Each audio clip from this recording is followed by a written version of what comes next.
บัดนี้ข้าขอนอบนอบไหว้ปนุมก่อนก้อยก้าวมานูใน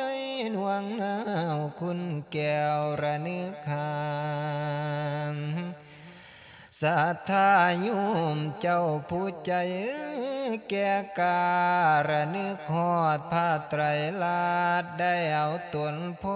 ยพาดผ้าเขื่อนมาแล้วระนึกถึงคุณแก้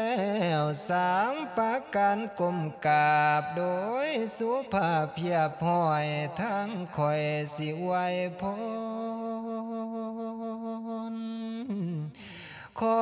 อย่าได้ทุกข์ยากคอนประกันสิ่งสันใดสัพพภัยเว้นสังให้เสื่อมสูญสลายสิ้น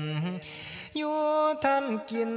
ท่านสร้างทั้งบุญในจดจ่อขออย่าได้พบพ่อมันให้ภายนี้ศรัทธาโยมเจ้าทำบุญในมือนี้ให้มีแต่ความดีความอัปปีจังให้อย่าได้มีมาไกลอันความเจ็บหรือความไข่แนวใดใดไก่ข้างยาสิมาอยู่ข้างข้าของให้ขาดคิงเจียดสงบแน่นิ่งปัสสาจากมวลมันกระเสริมสุขสดใสนั้นส่วนใจสบายบางทั้งส่วนกายเสมอน้ำโดยดี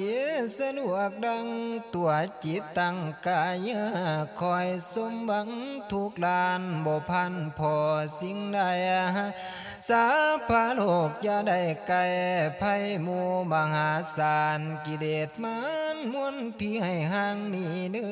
อทานปัญจามันทั้งหาโลกา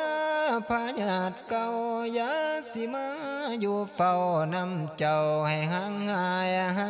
สาพะภัยเสียงหายหายขาดกายัง